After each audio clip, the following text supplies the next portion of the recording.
আপনি কি কখনো এমন কাউকে বিশ্বাস করেছেন যাকে আপনার সবচেয়ে কাছের বন্ধু মনে হতো, কিন্তু পরে বুঝেছেন যে সেই আপনাকে ধোঁকা দিয়েছে? একটা ঘটনা বলি। একজন দর্জি তার কর্মচারীকে একটা পাত্রের দিকে ইঙ্গিত করে বলল, এই এটা ধরবি না, এটাতে বিষ আছে। কিন্তু কর্মচারী জানতো মালিক একটা মিথ্যাবাদী।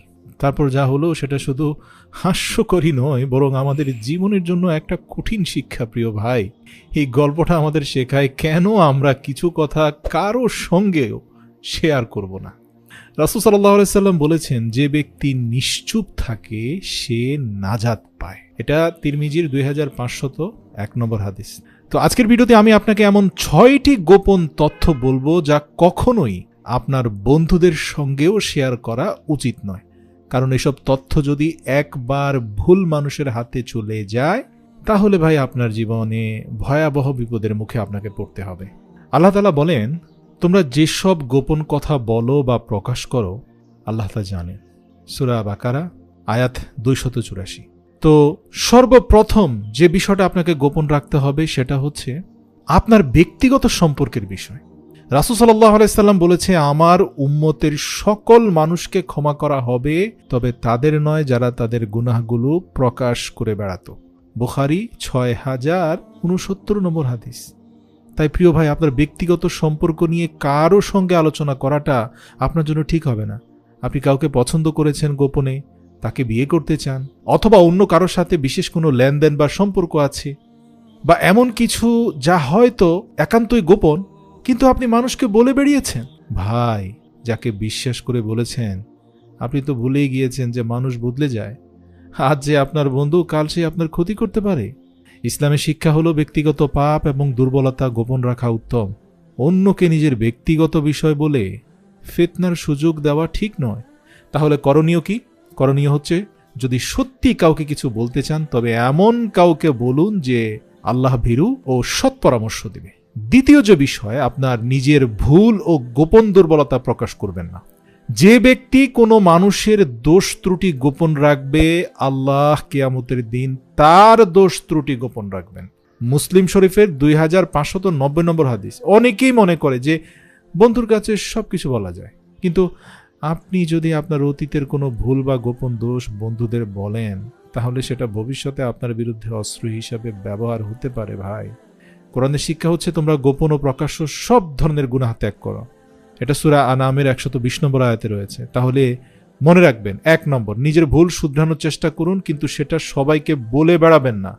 নাম্বার 2, আল্লাহর কাছে গোপনে তওবা করুন এবং সৎ পরামর্শদাতার পরামর্শ নিন, কিন্তু গোপন গুনাহর কথা আল্লাহ ব্যতীত আর কারোর সাথে শেয়ার করা যাবে না। এবার আসুন 3 নম্বর সতর্কতা, খারাপ বন্ধুর কাছ থেকে ভালো ব্যবহার আশা করবেন না। রাসূল সাল্লাল্লাহু আলাইহি সাল্লাম বলেছেন, মানুষ তার বন্ধুর দ্বীনের উপর থাকে। কাজেই তোমরা লক্ষ্য রাখো কার সাথে তোমাদের বন্ধুত্ব হচ্ছে। তিরমিজি 2378 নম্বর হাদিস। আপনি যদি আশা করেন যে যেহেতু আপনি কারো ক্ষতি করেননি তাই সেও আপনার ক্ষতি করবে না, তাহলে ভাই আপনি ভুলের জগতে আছেন। আমাদের দেশে এমনও ব্যক্তিরা ক্ষতিগ্রস্ত হয়, হিংসা আক্রোশের শিকার হয়, যে ব্যক্তি জীবনে কারো কোনো ক্ষতি করেনি। ইসলামের শিক্ষা হচ্ছে খারাপ লোকদের থেকে সতর্ক থাকা উচিত। 2 নম্বর হচ্ছে, মন্দ ও কপট প্রকৃতির লোকদের সাথে একেবারেই সম্পর্ক সীমিত করে ফেলবেন। এমন ব্যক্তি আছে যাদের শুধু সালামের উত্তরটা দিয়ে কেটে চলে যাওয়াই উত্তম। সমস্যা নেই ভাই, তার সাথে কুশল বিনিময় করতে গেলেও বিপদে পড়তে হবে আপনাকে। সব ক্ষেত্রে সকলের সাথেই যে আপনাকে ঘনিষ্ঠ সম্পর্ক গড়ে তুলতে হবে, এটা কিন্তু ইসলামের শিক্ষা নয়। কিছু কিছু মানুষের সাথে দূরত্ব রাখাটাও ইসলামের শিক্ষা। তাহলে কি করবেন? করণীয় বলছি 2টা। 1, মানুষের চরিত্র গভীরভাবে পর্যবেক্ষণ করুন। যাদের স্বভাব খারাপ তাদের থেকে দূরত্ব বজায় রাখুন।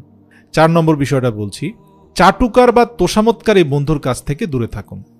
আল্লাহ তাআলা বলেন, তারা মুখে বলে যা তাদের অন্তরে নেই, এবং আল্লাহ তাদের প্রকৃত স্বভাব জানেন। সূরা আলে ইমরান আয়াত নম্বর 167।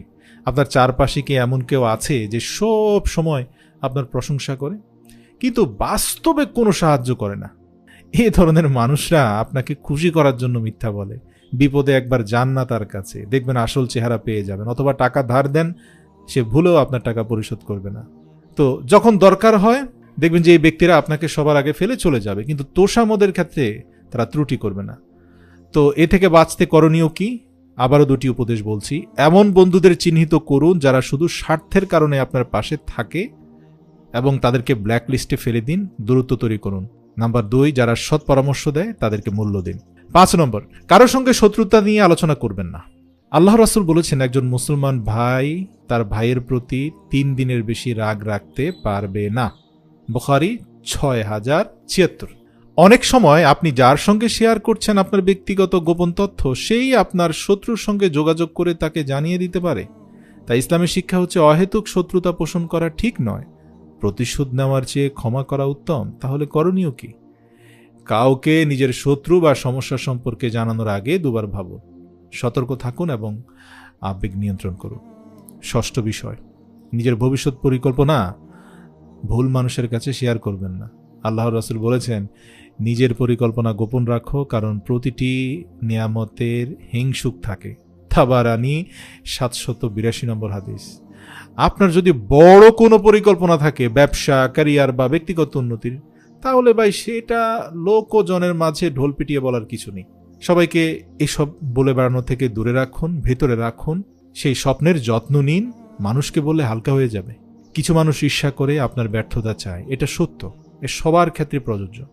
আবার কিছু মানুষ আপনাকে নিরুৎসাহিত করবে, বলবে যারে ভাই তোকে দিয়ে কিচ্ছু হবে না। তো করণীয় 2টা, আপনার লক্ষ্য গোপন রাখুন।